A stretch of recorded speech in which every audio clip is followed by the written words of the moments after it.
அத்தியாயம் 34. உறையூர் எல்லையில்.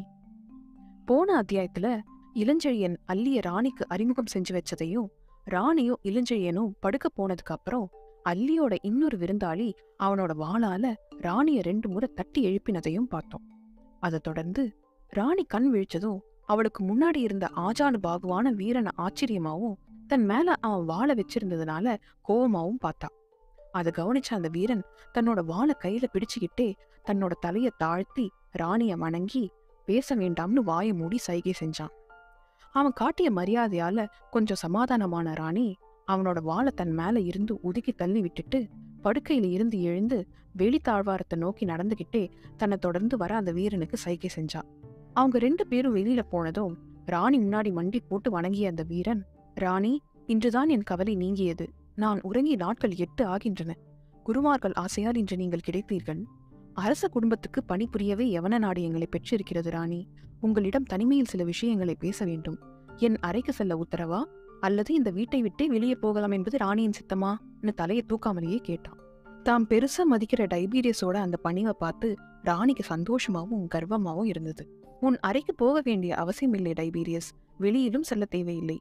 இப்படி வா, தாழ்வாரத்தின் கோடியிலே பேசலாம் சொல்லிக்கிட்டே தாழ்வாரத்தோட கோடிக்கு போனா ராணி. அவளை பின் தொடர்ந்து போனான் டைபீரியஸ். ராணி ஒரு முறை தாம் படுத்திருந்த அறையை எட்டி பார்த்தா.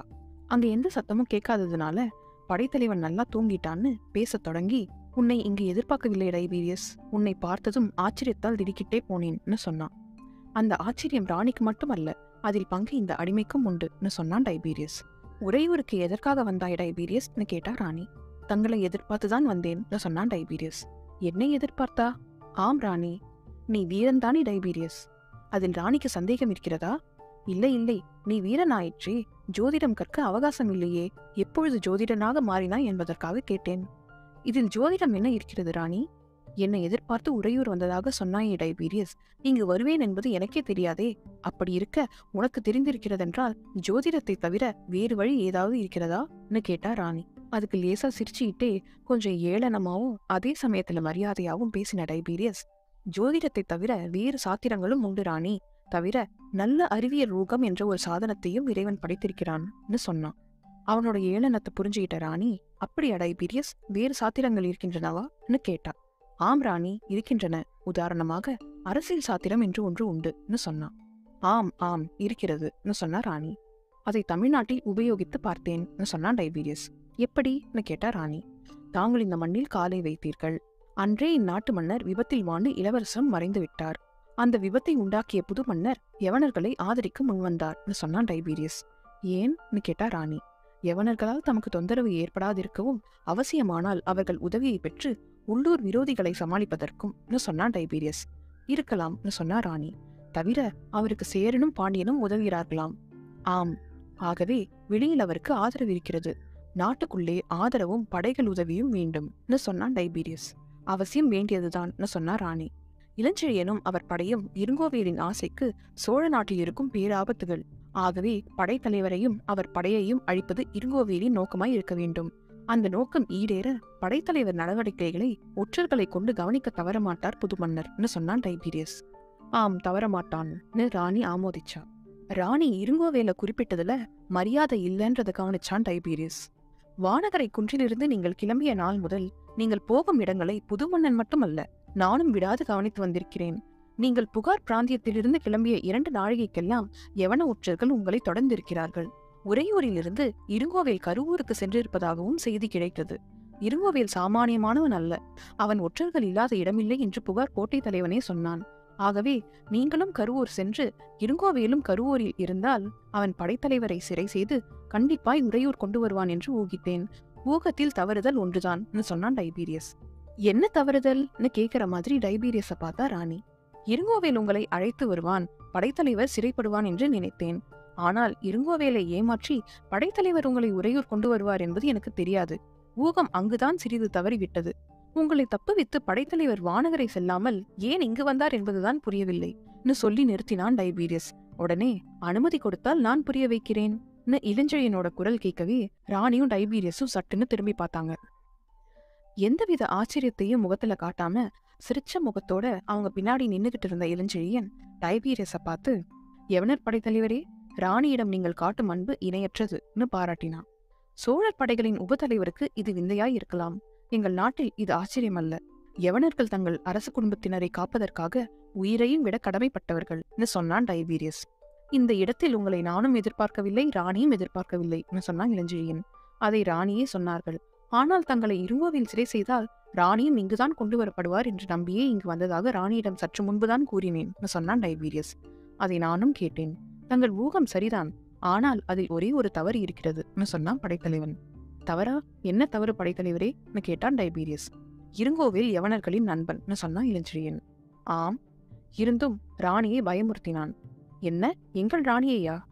ஆம், மரியாதை குறைவாக அவள் கைகளை பிடித்து கூட மிரட்டினான் சொன்னான் இளஞ்செழியன்.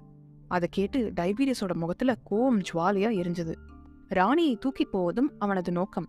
ராணி புத்தர் சிலையை திரியை பாதாள படிகளில் இறங்கிய போது அவளை தொடர 4 வீரர்களையும் ஏவினான் சொல்லிக்கிட்டே போன இளஞ்செழியனை பார்த்து, அது உங்களுக்கு எப்படி தெரியும் படைத்தலைவரே கேட்டா ராணி. அதுக்கு இளஞ்செழியன், ராணி, நீ கதவைத்தான் தாளிட்டாயே தவிர சாளரம் திறந்துதானே இருந்தது. சாளரத்தின் வழியாக வெளியே வந்து விட்டால் கூடத்தின் சாளரத்தை அணுகுவது பிரமாதம் அல்லவே. டைபீரியஸ் மட்டும்தான் உன்னை கண்ணிமை போல் காக்கிறான் என்று நினைக்காதே ராணி. அதற்கு சோழர் படைகளின் உபதலைவனும் இருக்கிறான். நீ படுக்கையை விட்டு எழுந்த போதும் மற்றவர் அறைகளை வெளியில் தாழிட்ட போதும் விழித்து கொண்டுதான் இருந்தேன். நீ வெளியில் சென்றதும் உன்னை தொடர்வதற்காக சாளரத்தின் வழியாக தோட்டத்தில் இறங்கினேன். அங்கிருந்த கூடத்தின் சாளரத்துக்கு வர நினைத்தேன். ஆனால் அதற்கு அவசியம் இல்லாமல் போயிற்று. இருங்கோவில் தோட்டத்தில் சேரநாட்டு உடையிலிருந்து ஒருவனிடம் பேசிக் கொண்டிருந்தான். நான் உற்று கேட்டேன். புத்தர் சிலையை இயக்கும் போது கூடத்தில் இருப்பது ஆபத்து என்றும் மேல் பலகனி தாழ்வாரத்தில் மறைந்திருந்தால் சிலை சுழன்று நின்றதும் அங்கிருந்து கூடத்தில் இறங்கி செல்லலாம் என்றும் சேர வீரன் சொன்னான். ஆனால் சுரங்கப்பாதையில் நுழைய வேறு வழியும் இருப்பதாகவும் அந்த ரகசியம் எனக்கு தெரியும் என்றும் அவன் கூறினான். எப்படியாவது உன்னை உறையூர் கொண்டு வந்து விட்டால் ஏராளமான பொன்னும் பதவியும் அளிப்பதாக இருங்கோவேல் அவனுக்கு ஆசை காட்டவே அதற்காக சகல ஏற்பாடுகளும் முடிந்துவிட்டதாக சேரநாட்டு வீரன் குதூகலத்துடன் பதில் கூறினான். இருட்டில் அந்த வீரன் முகத்தை என்னால் பார்க்க முடியவில்லை. பேசிய சிறிது நேரத்திற்குள் அவன் தோட்டத்தில் நடந்து சென்று மரக்கூட்டத்தில் மறைந்து விட்டான். நான் அவனை தொடர முடியவில்லை. அவன் சொல்லியபடி கூடத்தின் பலகனிக்கு வந்தேன் ராணி. நீ புத்தர் சிலையை இயக்கியதை கண்டேன். அது ஆயுத சாலையாக வெடித்ததை கண்டேன். கீழே கல் நகர்ந்து படிகள் ஓடியதையும் நீ அவற்றில் இறங்கி சென்றதையும் கண்டேன். நானும் பலகனியிலிருந்து இறங்கி கூடத்துக்கு வந்து ஓசைப்படாமல் உன்னை தொடர்ந்தேன். பிறகு நடந்தவை உனக்கே தெரியும் ராணி சொன்னான் இளஞ்செழியன். அந்த கதையை கேட்ட டைபீரியஸ் படைத்தலைவனை பார்த்துட்டு திரும்ப ராணியையும் பார்த்தான். மீதி கதைய ராணி சொன்னான். அதை கேட்ட டைபீரியஸ், சோழர் படை உபத்தலைவரே, வீரர்கள் பலரை நான் பார்த்திருக்கிறேன். ஆனால் கிரேக்க புராணங்களில் இருப்பது போன்ற அமானுஷ்ய செயல்களை ஒரு மனிதன் புரிய முடியும் என்று நான் கனவிலும் நினைக்கவில்லை. அப்படிப்பட்ட செயல்களை புரிய முடியும் புராண வரலாறு பொய்க்கதையல்ல என்பதை நிரூபிக்க நீர் ஒருவர் இருக்கிறீர்னு பாராட்டிட்டு அவனோட 2 கைகளையும் தன்னோட 2 கையாலையும் பிடிச்சுக்கிட்டான். அந்த 2 வீரர்களும் கைகோத்து நின்னதை பார்த்த ராணி சந்தோஷப்பட்டா. திரும்ப டைபீரியஸ், சோழர் படை உபதலைவருக்கு யவனர்கள் பெரிதும் கடமைப்பட்டிருக்கிறார்கள். ராணிக்கு தாங்கள் புரிந்த இந்த உதவி என் இதயத்தில் நன்றி என்னும் கோலால் நிரந்தரமாக வரையப்பட்டிருக்கும். சமயம் வரும்போது இந்த உதவிக்கு பிரதி உதவியை டைபீரியஸ் செய்ய தவறமாட்டான்னு சொல்லிட்டு அடுத்தபடி நடக்க வேண்டியதென்னு இளஞ்செழியனா கேட்டான். புகார் செல்ல வேண்டும்னு சொன்னான் படைத்தலைவன். சரி, புறப்படுங்கள்னு சொன்னான் டைபீரியஸ். இருங்கோவேலின் வீரர்கள் இத்தனை நேரம் நான் தப்பியதை அறிந்து கொண்டிருப்பார்கள். எங்களை தேடுவார்கள்னு சொன்னா இளஞ்செழியன். அதை பற்றி கவலை வேண்டாம் படைத்தலைவரே. உங்கள் இருவரையும் இங்கிருந்து புகார் கொண்டு போய் சேர்ப்பது என் கடமை.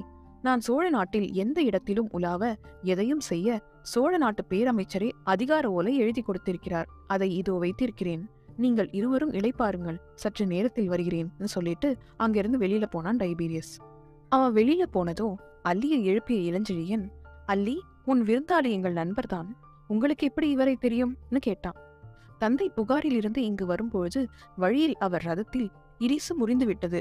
இந்த யவன வீரரும் இங்கு வந்து கொண்டிருந்தாராம். தந்தையின் நிராதரவான நிலையை பார்த்து தமது ரதத்தில் ஏற்றிக்கொண்டு வந்தார். வந்த அன்றிலிருந்து எங்களுடன் தான் இருக்கிறார்னு சொன்னா அல்லி. வந்து எத்தனை நாளாயிற்றுன்னு கேட்டான் இளஞ்செழியன். 2 நாட்கள் தான்னு சொன்னா அல்லி. சரி, உன் தந்தை எங்கே? 2 நாட்களாக அரண்மனையில் ராக்காவல் காவற்படைக்கு தந்தைதானே தலைவர்னு கேட்டா அல்லி. ஆமாம் ஆமாம்னு ஆமோதிச்ச இளஞ்செழியன் புறப்பட தயாரானதுக்கும் டைபீரியஸ் வீட்டு வாசல்ல திரை சீலையால மூடப்பட்ட 2 புரவி வண்டியை கொண்டு வந்து நிறுத்துறதுக்கும் சரியா இருந்தது. இளஞ்செழியனையோ ராணியையோ அந்த மூடு வண்டியில மறைச்ச டைபீரியஸ் புகாரை நோக்கி வண்டியை செலுத்தினான். விடிவதற்குள் உறையூர் எல்லையை தாண்டி விட்டால் பிறகு பயம் இல்லை சொல்லிக்கிட்டே வேகமா வண்டியை ஓட்டினான் டைபீரியஸ். ஆனா எதிர்பார்க்காத விதமா எல்லையில 10-15 குதிரை வீரர்கள் அந்த வண்டியை தடுத்து நிறுத்தினாங்க. அதை பார்த்து தன்னோட முகத்தை வெறுப்பா வச்சுக்கிட்ட டைபீரியஸ் அதிகாரமா, இந்த வண்டியை தடுக்க யார் அதிகாரம் அளித்தது உனக்குன்னு கேட்டான். அதை கேட்டு அந்த வீரர்கள் தலைவன் சத்தமா சிரிச்சான். வீணாக நகைக்காதே, என்னிடம் பேரமைச்சரின் அதிகார ஓலை இருக்கிறது, இதோன்னு சொல்லிட்டு அந்த ஓலையை எடுக்க போனான் டைபீரியஸ். ஆனா காவலர் தலைவனோ அந்த வீரர்களோ பேரமைச்சரோட ஓலைய பத்தியோ டைபீரியஸோட மிரட்டலை பத்தியோ கொஞ்சம் கூட லட்சியம் செய்யல. காவலர் தலைவன் பின்னாடி இருந்த திரைசீலைய கிழிச்சிட்டு இதோ இருக்கிறாள்னு கத்தினான். அடுத்த வினாடி டைபீரியஸோட மார்பு மேல 4 கத்திகளை வச்சுக்கிட்டு நின்னாங்க வீரர்கள். திரும்ப அந்த காவலர் தலைவன் கொஞ்சம் கூட தயதாட்சியம் இல்லாம குதிரையில இருந்து கீழே குதிச்சு திரைசிலைய தூக்கி உள்ள தலைய நுழைச்சு இறங்குன்னு அதட்டிக்கிட்டே மரியாதை இல்லாம ராணியோட கையையும் பிடிச்சு இழுத்தான். அடுத்து நடக்க போறது என்னன்னு அடுத்த அத்தியாயத்துல பார்க்கலாம்.